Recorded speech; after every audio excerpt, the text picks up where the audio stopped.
How to identify targeted customer. আপনি কীভাবে আপনার টার্গেটেড কাস্টমার কারা সেটা কীভাবে আইডেন্টিফাই করবেন। এখন তার আগে বলি যে টার্গেটেড কাস্টমারটা কি। টার্গেটেড কাস্টমার হলো যে কাস্টমারকে লক্ষ্য করে, যে কাস্টমারকে উদ্দেশ্য করে আপনি একটা প্রোডাক্ট মানে প্রোডাক্টের প্রচার করছেন।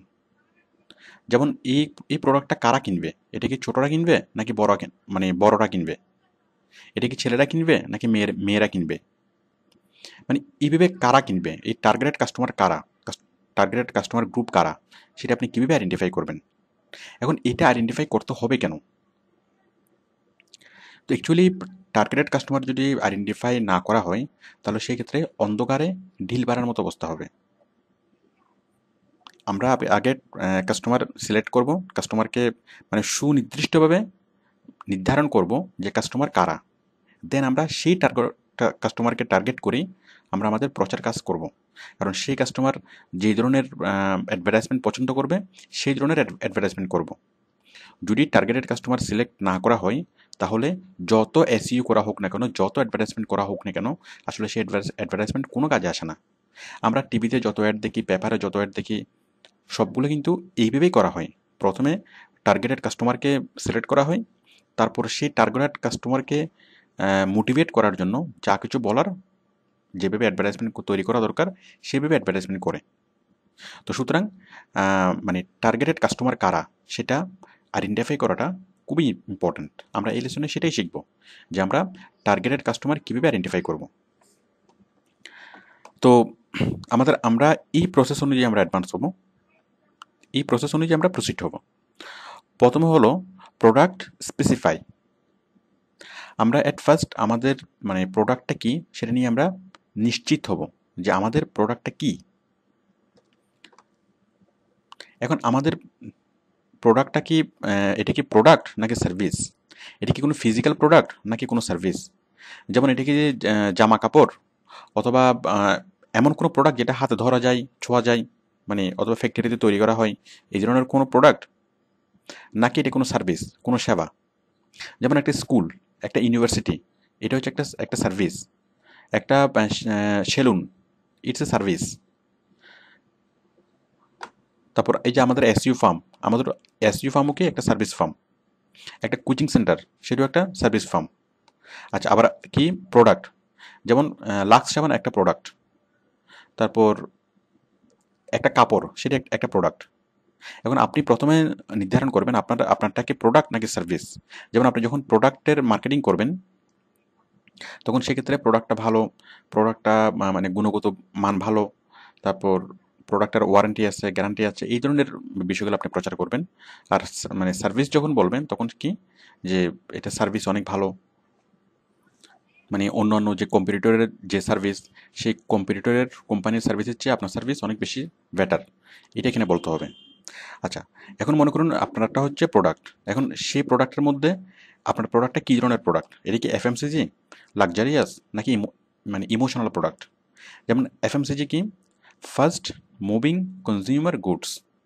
আমরা এই যে চাল, ডাল, সাবান, তেল, আটা, এই সবগুলো হচ্ছে কি FMCG, first moving consumer goods, যেগুলো নিত্য প্রয়োজনীয় দ্রব্য। আপনারটা কি সে প্রোডাক্টটা নিত্য প্রয়োজনীয় দ্রব্য, নাকি এই প্রোডাক্টটা লাক্সারিয়াস প্রোডাক্ট, নাকি আপনার প্রোডাক্টটা ইমোশনাল প্রোডাক্ট।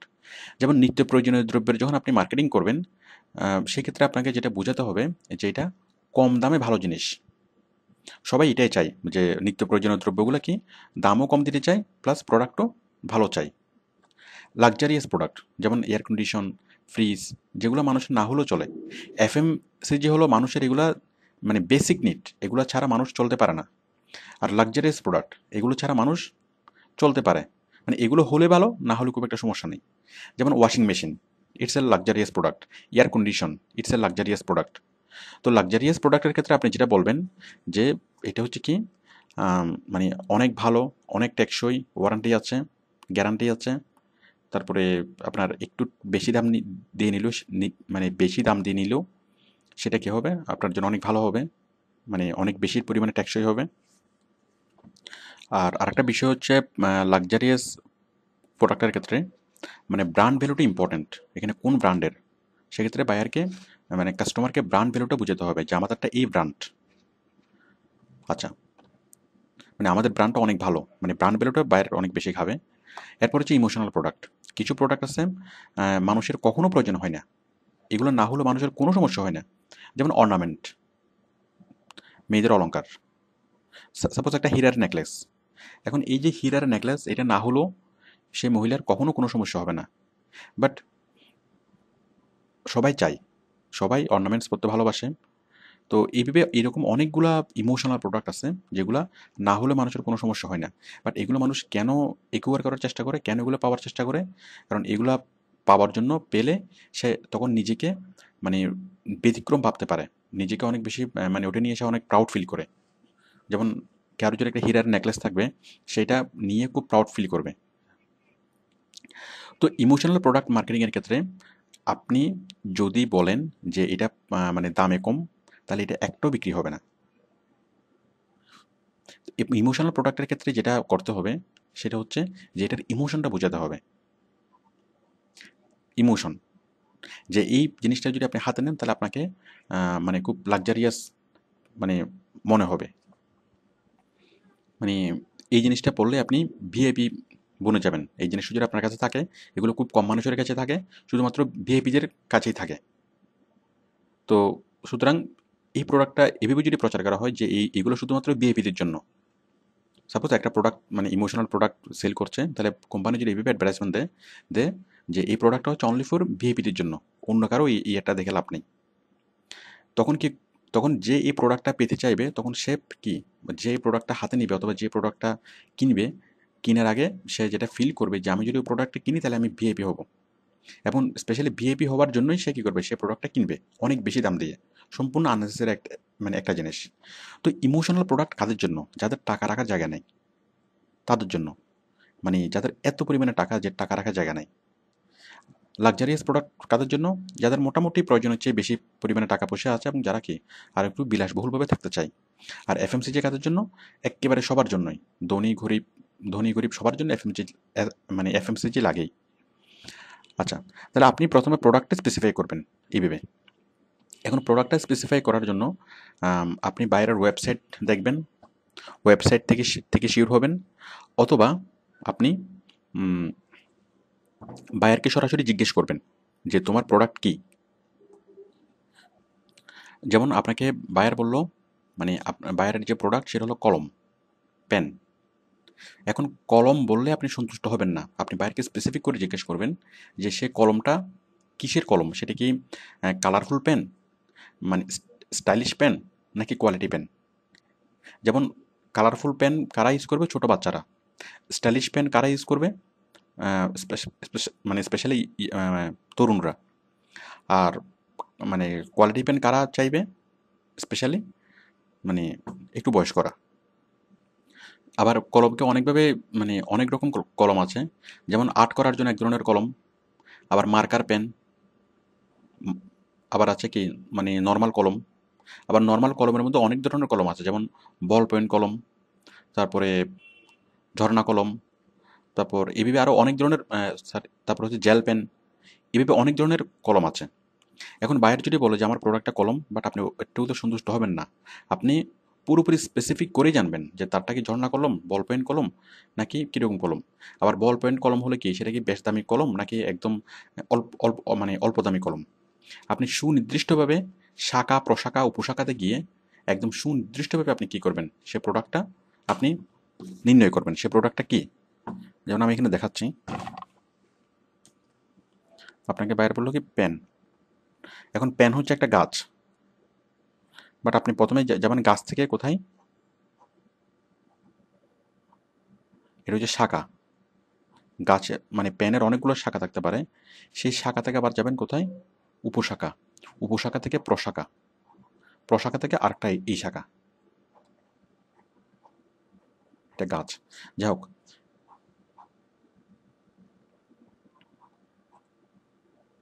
তাহলে দেখুন এই যে এটা হচ্ছে গাছ, পেনের মানে মেন ক্যাটাগরি থেকে সাব ক্যাটাগরি, সাব ক্যাটাগরি থেকে তারও সাব ক্যাটাগরি। সাব ক্যাটাগরি থেকে আরেকবার সাব ক্যাটাগরি, এখান থেকে এখানে, তাহলে আমার কলমটা হচ্ছে এখানে। তাহলে আশা করি আপনি বুঝতে পারছেন যে একদম সুনির্দিষ্টভাবে আপনি নির্ণয় করবেন যে আপনার প্রোডাক্টটা কী। আচ্ছা, মনে করেন আপনাকে বায়ার বললো কি যে বায়ারের প্রোডাক্ট হলো শু, জুতা। এখন আপনি জিজ্ঞেস করবেন যে এটা কি ছেলেদের জুতা নাকি মেয়েদের জুতা? ছেলেদের জুতা। ছেলেদের জুতা কোন ধরনের জুতা? এটা কি স্পোর্টস স্পোর্টস শু, নাকি আপনার ক্যাজুয়াল শু, নাকি নাকি ফর্মাল শু? তাহলে বায়ার বললো কি এটা ফর্মাল শু। ফর্মাল শু হলে সেটা কোন ধরনের শু? সেটা কি বেশ দামি শু নাকি কম দামি শু? সেটা হচ্ছে বেশ দামি শু। তো আশা করি আপনি বুঝতে পারছেন, এইভাবে আপনি সুনির্দিষ্টভাবে সেই প্রোডাক্টে স্পেসিফাই করবেন। আচ্ছা, প্রোডাক্ট স্পেসিফাই হলো। এরপর হচ্ছে কাস্টমার, মানে কাস্টমার স্পেসিফাই। আপনি কাস্টমার কীভাবে স্পেসিফাই করবেন? কাস্টমারের এইজ অনুযায়ী, লোকেশন অনুযায়ী, ইকোনমিক কন্ডিশন, জেন্ডার, ইমোশন, এভাবে অনেকভাবে আমরা কাস্টমারকে সেগমেন্ট করতে পারি। আপনারা এর আগের যে লেসনগুলো এখানে দেখেছেন যে আমরা কাস্টমারকে অনেকভাবে ক্লাসিফাই করতে পারি। যেমন এইজ অনুযায়ী, যেমন ছোটরা একরকম প্রোডাক্ট চাইবে, বড়রা একরকম প্রোডাক্ট চাইবে। মানে একটা ছোট ছেলে যদি দোকানে গিয়ে জিজ্ঞেস করে, মানে সে যদি কলম কিনতে যায়, একটা ছোট ছেলে, সে দোকানদারকে কি বলবে যে আঙ্কেল আমাকে কালারফুল পেন দিয়েন। ওই ছোট ছেলেটা যদি কলম কেনার জন্য ইন্টারনেটে সার্চ করে, তখন সে লিখবে কি colourful pen, nice pen, Barbie pen, Doraemon pen, ওইভাবে লিখে কি সে সার্চ করবে। মানে কলমের উপর ডোরিমনের একটা স্টিকার থাকলে সে অনেক খুশি। আচ্ছা, তো বুঝতে পারছেন, ঠিক একটা ছোট ছেলে, একজন তরুণ যখন খুঁজবে, একজন তরুণ বা তরুণী, তখন সে চাইবে কি স্টাইলিশ পেন। আবার একজন বয়স্ক মানুষ যখন খুঁজবে, তখন উনি চাইবেন কি কোয়ালিটি পেন। তো বুঝতেই পারছেন, এই অনুযায়ী এক এক রকম মানুষ এক এক ধরনের প্রোডাক্ট চাইবে। তো এরপর হচ্ছে লোকেশন। এখন লোকেশনের উপর মানে ডিফার করে।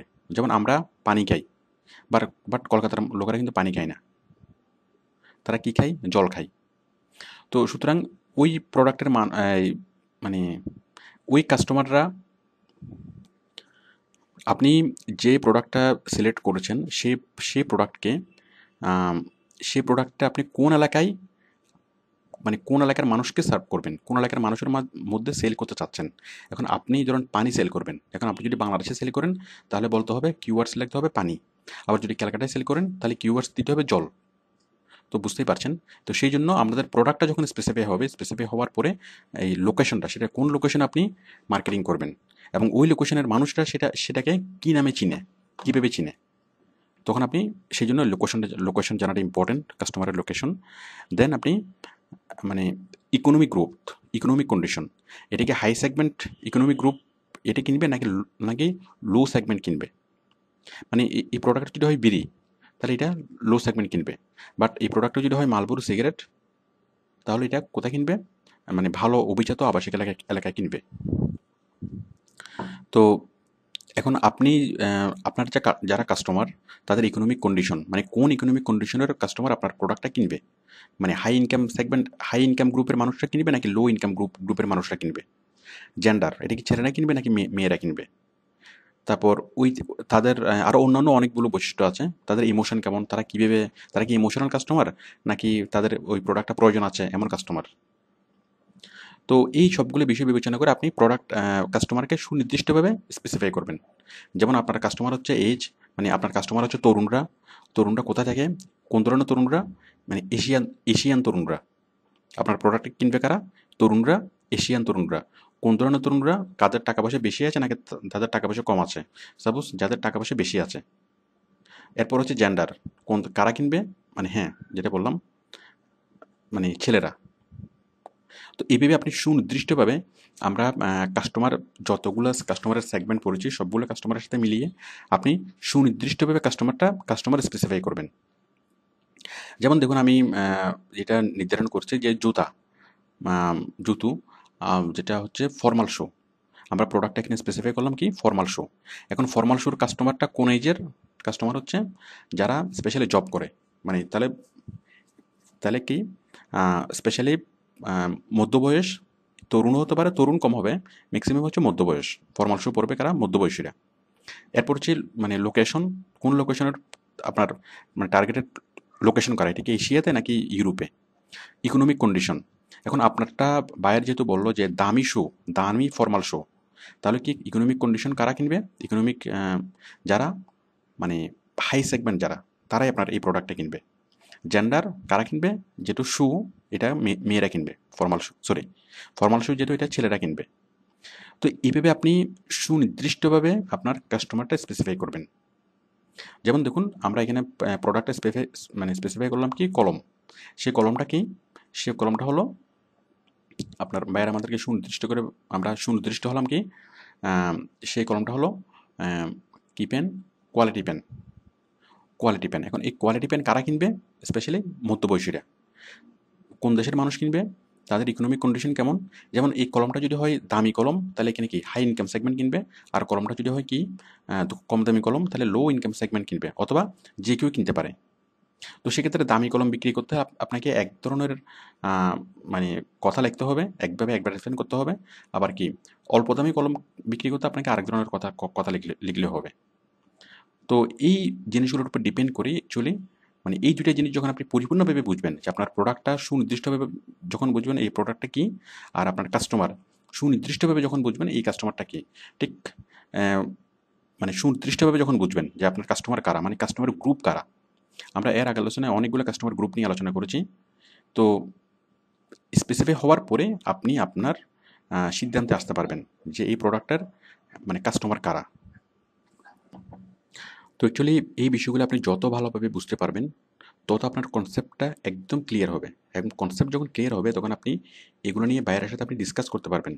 এবং বাইরের সাথে যখন এই বিষয়গুলো নিয়ে ডিসকাস করতে পারবেন, তখনই বাইরে আপনার উপর অনেকটা ডিপেন্ডেন্ট হয়ে যাবে যে এই আমার আসল লোক। তখন আপনি স্যালারি বেশি চাইলেও আপনাকে সে স্যালারি বেশি দিবে, কারণ আপনি তার সম্পর্কে অনেক বেশি বুঝেন, তার কাস্টমার সেগমেন্ট নিয়ে অনেক বেশি বুঝেন। তো যার ফলে হবে কি, স্পেশালি বড় কাজগুলো আপনাকে দিবে এবং আপনাকে হায়ারিং ম্যানেজার হিসেবে নিয়োগ দিবে। আপনাকে একটু ভালো পজিশনে আপনাকে নিয়োগ দিবে, অথবা অন্যদের কাজ তদারকি করার জন্য আপনাকে নিয়োগ দিবে। তাহলে এখানে বিষয়টা খুবই সহজ। প্রথমে আপনার যে প্রোডাক্টটা সেল করবেন সে প্রোডাক্টটা কী সেটা সুনির্দিষ্টভাবে যাচাই করবেন, নির্ণয় করবেন। এরপর কি সেই প্রোডাক্টটা কারা কিনবে সেটা সুনির্দিষ্টভাবে যাচাই করবেন। প্রোডাক্ট স্পেসিফাই এবং কাস্টমার স্পেসিফাই। তো দেখুন, এই যে বায়ারের যে যে প্রোডাক্ট অথবা সার্ভিস কী সেল করে, সেটা আমরা সরাসরি বায়ারকে জিজ্ঞেস করে জেনে নিতে পারি, অথবা বায়ারের ওয়েবসাইট দেখেও আমরা সেটা বুঝে নিতে পারি। যেমন দেখুন, যেটা রং, আমাদের দেশীয় একটা ব্র্যান্ড। আমরা তার এই প্রোডাক্টগুলো দেখতে পাচ্ছি এবং প্রোডাক্ট স্পেসিফিকেশনগুলো বুঝতে পারছি যে প্রোডাক্ট কী। এরপর দেখুন আরেকটা ফার্ম, এই যে উইজডেন রাইটার্স, এই যে facilitate optimised writing, do professional writing, others affordable pricing. ওরা কী করে লেখে, বিভিন্ন আর্টিকেল লেখে। তাহলে এটি হচ্ছে একটা সার্ভিস ফার্ম। তো আপনি এইভাবে বুঝেই ওয়েবসাইট দেখে এবং বায়ারকে জিজ্ঞেস করে আপনি নিশ্চিত হতে পারবেন। ওকে, থ্যাংক ইউ।